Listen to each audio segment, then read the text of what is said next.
This is Duke Nukem. If you're looking for a douchebag to save the day, then try Jason King on KungFuHotDawg.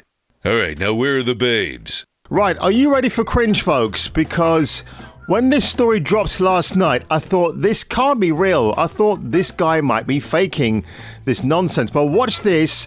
Aragorn, as you know, from Lord of the Rings, one of the most badass characters ever, played with absolute finesse by Viggo Mortensen. Well, Magic the Gathering, Wizards of the Coast, they've given Aragorn a blackface. So this guy here, you got to watch this, and I'm not going to interrupt it, and I'll just give you my 10 cents after this. I promised I wouldn't break down today, and I'm trying not to, but the one thing I didn't get to say about this is... He promises he won't try not to break down today, which makes me think he's preempted his reaction. You see what I mean? We've seen Baranor in the Shadow of War video games, but he was a made-up character for the Lord of the Rings. And I've never seen myself represented in the Lord of the Rings before, so...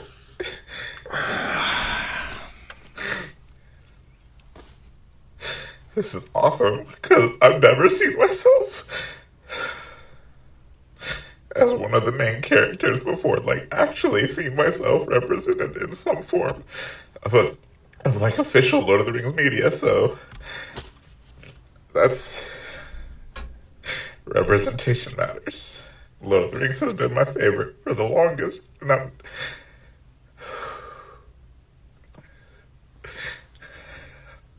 don't think they understand how important this is to me.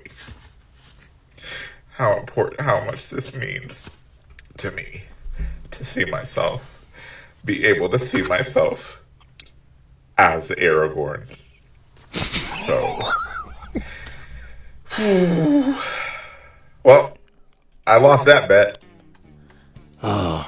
Is this a good time to say, get fucked? Because, yep, this guy probably should get the F out of the internet. Apparently he put this, when he posted this, he mentioned things about, I don't want incels to share my video and mock me.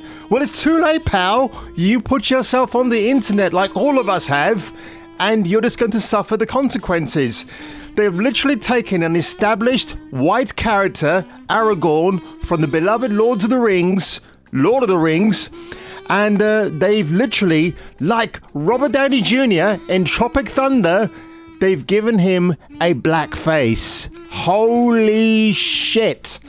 I could not believe when I saw this. This guy here is levels of cringe I didn't think it was even possible to be. Wow-wee.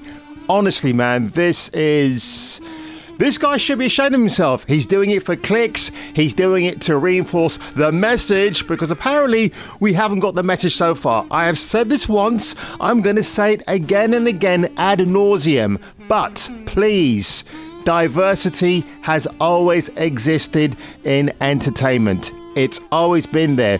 The way Hollywood acts now, they're acting like, oh no, we've got to make up for our wrongdoings. It's reparations. We need to give more representation. So, you know, again, I could probably walk into a job for an advertising agency, or, you know, casting for a new campaign for, say, Yorkshire Tea, and they want a brown face or a black face. And you know what? I might beat my white opponents who might want that job as well. Can you imagine me walking into Yorkshire Tea headquarters and say, hey, look, are you looking for representation? Forget Patrick Stewart, Sir Patrick Stewart. You know, you've had his old craggly face for a long time. Use a young face like me. And first of all, I wouldn't dare tread on Patrick Stewart's theatrical shoes. The guy's got more acting talent in his finger than I have eating dead hot dogs on a cold summer's day. But wow, this is... Holy shit, I actually thought this guy was a troll, and no, but I'm going to make my TikTok video this later on, and absolutely pathetic. Stop blackfacing established white characters. Do I look at Peter Parker and think, I wish he were black just to make me feel more represented? No, because when I picked up Amazing Fantasy, I was engaged by the story of what Stan Lee gave to us, the artwork by Steve Ditko. All I could see was a guy that he doesn't look like me, but I could relate to him because we had a lot in common. I said this before in previous videos. Me and Peter Parker have a lot in common when it comes to women, feeling a bit of a social outcast.